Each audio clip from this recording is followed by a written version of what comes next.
بسم اللہ الرحمن الرحیم۔ تمام ناظرین کو علمدار ٹی وی پہ خوش آمدید۔ ناظرین، آج کی ویڈیو میں حضرت سعدی رحمۃ اللہ علیہ کی ایک حکایت بیان کروں گا۔ کہتے ہیں کہ ملک غور کا بادشاہ نہایت ہی سخت گیر اور لالچی تھا۔ لوگوں کو پریشان کرنے کے نئے نئے طریقے سوچتا رہتا تھا۔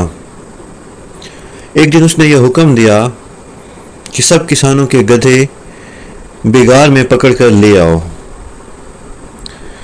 چنانچہ شاہی کارندوں نے ایسا ہی کیا اور سب کسانوں کے گدھے پکڑ کر بگار میں لگا لیے۔ ان سے دن رات مشقت کراتے اور کھانے کو چارہ بھی کام دیتے۔ گدھے کڑی مشقت اور بھوک سے مرنے لگے۔ ایک دن بادشاہ جنگل میں شکار کرتے ہوئے اپنے لشکریوں سے بچھڑ گیا اور بھٹک کر ایک گاؤں میں جا نکلا، جہاں اس نے ایک کسان کو دیکھا جو ڈنڈے سے اپنے گدھے کو مارتا جا رہا ہے اور اس کی ٹانگ توڑنے کی کوشش کر رہا ہے۔ بادشاہ بڑا حیران ہوا کہ یہ کیا ماجرا ہے، یہ کسان اپنے گدھے کو کیوں بری طرح سے پیٹ رہا ہے اور اس کی ٹانگ توڑنے کی کیوں کوشش کر رہا ہے۔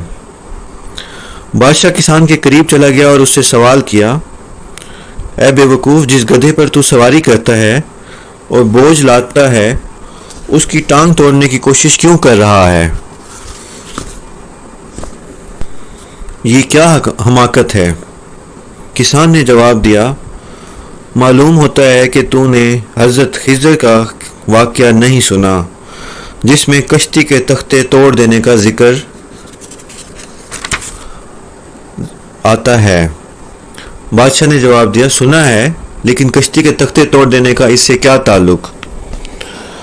تو کسان نے کہا، حضرت خضر علیہ السلام نے کشتی کے تختے توڑ دیے تو وہ بیگار میں پکڑے جانے سے بچ گئی۔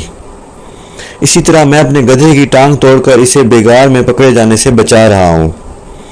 اس ملک کا بادشاہ ایسا گدھا ہے کہ بیچارے گدھوں سے بھی بگاڑ لیتا ہے۔ لوگ اس سے بڑا ناراض ہیں۔ ایسے نالائق بادشاہ کو جس قدر برا بھلا کہا جائے درست ہے۔ اس بادشاہ کو تو دیس بدر کر دینا چاہیے۔ بادشاہ کو غصہ تو بہت آیا، لیکن پی گیا اور خاموش ہوا۔ اتنے میں اس کے لشکر کے لوگ وہاں پہنچ گئے اور وہ جنگل میں واپس چلا گیا۔ بادشاہ کسان کی بد زبانی کو نہیں بھولا تھا، چنانچہ سپاہیوں کو اس نے حکم دیا کہ اس کو گرفتار کر کے لے آؤ۔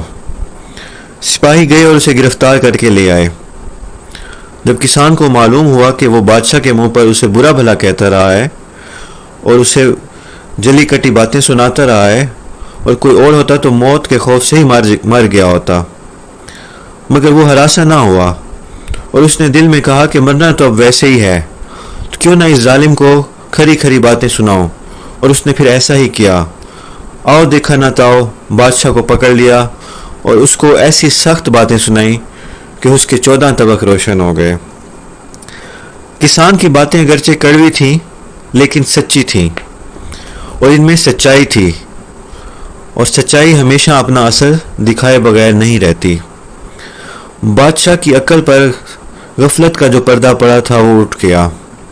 غرور کا سارا نشہ اسی وقت ختم ہو گیا اور اس نے اسی وقت توبہ کی اور کسان کو انعام و کرام سے نوازا۔ ناظرین، اس حکایت میں حضرت سعدی رحمۃ اللہ علیہ نے اس بات کی تلقین بڑے مؤثر انداز میں بتائی ہے کہ جابر بادشاہ کے سامنے یا ظالم حکمران کے سامنے ڈٹ جانا اور اس کی برائی اس کے سامنے بیان کرنا، یہ بھی ایک جہاد ہے، اور اگر بات کرنے والا خوف اور لالچ سے بالاتر ہو کر سچی بات کرے تو یقیناً اس کی بات کا بڑا اثر ہوتا ہے۔